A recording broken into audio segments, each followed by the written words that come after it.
This is Hidden Killers with Tony Brueski. Here now, Tony Brueski. There is a sickness in this story that is hard to overstate. And it's not new, it's just evolved.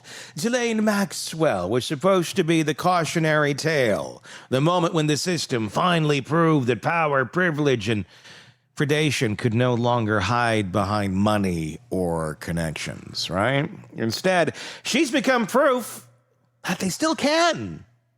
Maxwell, convicted in 2021 for trafficking minors for Jeffrey Epstein, was sentenced to 20 years in prison. That should have been the end of it. Justice served. Case closed. But here we are, 4 years later, looking at allegations that make it sound like Ghislaine Maxwell isn't living in a prison at all, but in a spa with fences. According to a federal whistleblower, detailed in a congressional letter led by Representative Jamie Raskin, Maxwell's life behind bars at Federal Prison Camp Bryan in Texas looks nothing like punishment. Allegedly, she's getting custom-delivered meals, private after-hour exercise sessions, unmonitored computer access, and unbelievably, help from a warden himself to draft a sentence-commutation request directly to President Donald Trump, and she gets a puppy. I'm not making it up. And yes, the same woman who helped traffic underage girls for a global network of predators is allegedly writing a personal plea for mercy, not from a place of suffering, but from comfort. And if that weren't enough to make you choke on the hypocrisy, there's this. Ghislaine Maxwell, convicted trafficker, has been allowed to care for and train a puppy as part of a federal prison program. Let that one sink in. While survivors of her crimes live every day haunted by the memories of what she helped orchestrate, the manipulation, the grooming, the nights stolen from them, she's out there in a grassy yard tossing a ball to a Labrador puppy, smiling for the cameras like she's in a redemption arc. That image alone, the predator with the puppy, might be the most grotesque representation of misplaced compassion in modern criminal justice. Because this woman is not a symbol of rehabilitation. She's the embodiment of what happens when accountability gets lost in translation between power and punishment. Federal Prison Camp Bryan isn't supposed to house people like Maxwell at all. In fact, it's a minimum security facility designed for low-risk, nonviolent offenders not convicted of offenses. The Bureau of Prisons' own policies prohibit that kind of placement. Yet, somehow, magically, I don't know how, Maxwell was transferred there from Florida earlier this year. And that transfer, according to the whistleblower, came after a private 2-day meeting with Deputy Attorney General Todd Blanche, who just happens to have been President Trump's personal attorney before joining the administration. What a weird coincidence that is. During that meeting, Maxwell reportedly discussed names. Epstein. Connected individuals whose power and influence still hover like ghosts over this entire saga. Then, as if on cue, she lands in one of the softest facilities in the federal system. Her days allegedly filled with gourmet food, private workouts, computer access, and now a puppy to play with. You can't make this up. This is the same woman who facilitated the abuse of minors, who recruited teenage girls under false pretenses, who normalized their trauma to make them easier to control. And somehow this system thought it appropriate to hand her a dog, a symbol of innocence, trust, and unconditional love, while the woman she helped destroy spend their lives learning to trust anyone again. It is beyond tone deaf. It is obscene. And yes, it may make you have to rethink the folks you've supported. It may make you have to go, maybe that was a bad choice. Yeah. Feel it. Go down that path. It was. And this is where the outrage stops being abstract and starts being personal, because this is not just about Ghislaine Maxwell. It's about whether justice in America actually means anything when you're rich, connected, or dangerous enough to embarrass the wrong people. Let's talk about the letter from Congress. It asks the Department of Justice 3 very simple questions. Did the White House or anyone in the administration discuss commutation or clemency for Ghislaine Maxwell? Was her transfer to a minimum security facility approved or influenced by someone at the top? Has she or anyone representing her provided information to government officials in exchange for leniency? Those questions exist because lawmakers see the pattern.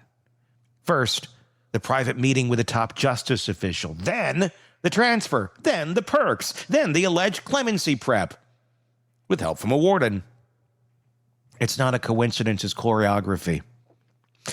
And now the American public is watching the story unfold, and it kind of feels like deja vu because we've seen this before. Jeffrey Epstein got a sweetheart deal back in 2008. He avoided real punishment because people with power protected him. And when that protection finally ran out, he conveniently died before naming names. Now, look, yes, there's plenty of people who have protected these people, and every single one of them should go down. I don't care if you're Democrat, Republican. I don't care if you're a former president, a current president, a wannabe president, this or that. I don't care. If you protected these people, are actively protecting these people, have anything to do with these people, you shall go down. Problem is, it appears there's a lot of people still in power that don't want to go down because, well, they might be somewhat involved.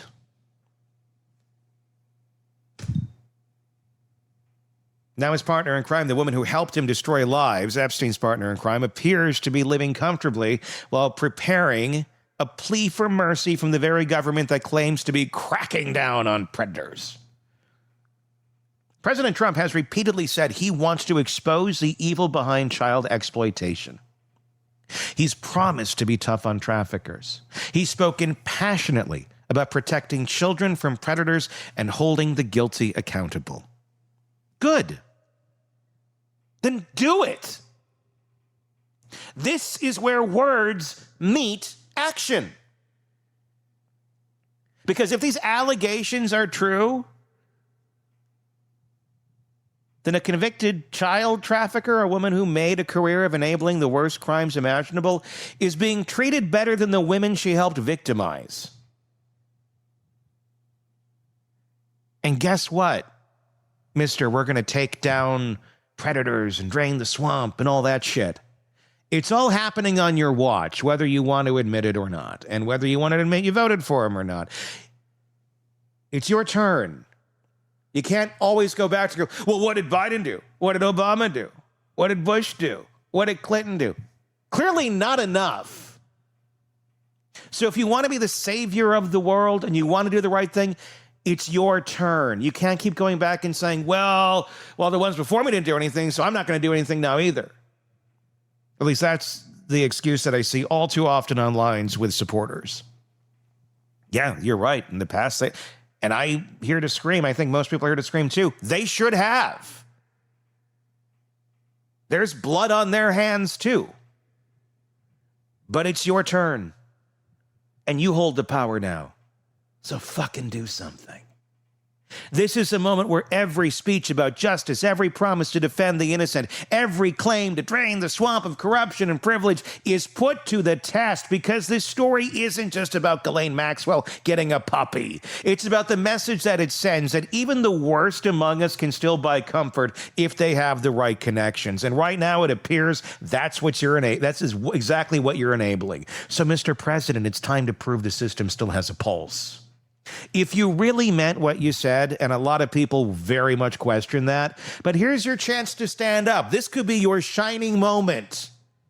This could be the one you get a lot of people rallying around you going, okay, he is doing something. This could be a moment, if you really meant what you said, that child predators deserve the harshest punishment, then end this farce right now. Order an immediate investigation into Maxwell's transfer and her alleged privileges. Hold the Bureau of Prisons accountable for every decision that put her there if they had something to do with it, although I think you're going to find the answer lies elsewhere. Make it crystal clear that this administration will not reward sex traffickers with comfort, companionship, and mercy. Because if Ghislaine Maxwell is living like this, it's not rehabilitation, it's reputation management, it's image control for a system terrified of what she might still know. And we all know that's what's happening. And that's what this feels like, doesn't it? Protection, quiet, bureaucratic protection for someone who could burn a lot of people down if she decided to talk. Maxwell's entire life has been transactional. Access for silence, favors for information. That's how she survived. Epstein's downfall, that's how she maneuvered through elite circles while standing knee-deep in evil. And now behind bars, she might be doing it again. Trading secrets for comfort. Trading silence for leniency. Trading her 20-year sentence for the illusion of good behavior and a dog to pet. The Bureau of Prisons won't comment, the DOJ won't clarify, and the survivors, they get to watch all this unfold from the outside, wondering if justice ever existed in the first place. Imagine what this looks like to them. They testified. They relived the worst moments of their lives to make sure Ghislaine Maxwell faced accountability. They sat in that courtroom trembling, staring at the woman who smiled back at them as if none of it mattered. And now they read headlines about her living in comfort, playing with a puppy, maybe even angling for a presidential commutation. How do you explain that to a survivor? That the person who trafficked them gets to rehabilitate her image while they're still in therapy for the rest of their lives? You can't. There's no version of morality where this makes sense. And this is the deeper sickness. Our justice system isn't designed to punish the powerful. It's designed to protect them. Epstein proved it. Maxwell's proving it again. Every time someone like her finds comfort inside a place that's supposed to deliver accountability, it reinforces the same truth. The rich and connected don't serve time. They serve optics. And the optics here are horrific. A convicted sex trafficker in a minimum security camp being allowed to care for a dog, enjoying privileges, preparing a plea for mercy, and doing it all under the watch of an administration that claims to be tough on exactly this kind of crime. It's not about left or right. It's about right or wrong. It's about a justice system that treats monsters with manners. It's about a country that talks about protecting children while letting their abusers rewrite the narrative from behind a fence lined with flowers instead of barbed wire. This shouldn't even be a debate. There should be universal disgust. Every political leader, every prosecutor, every American who's ever cared about fairness should be demanding answers. And if you're not, you are a predator. But there's not a lot of noise, is there? There's a reason for that. Because when a story like this touches power, people go quiet. Well, silence is complicity here. So, Mr. President, if you truly meant what you said about rooting out this evil, then show it.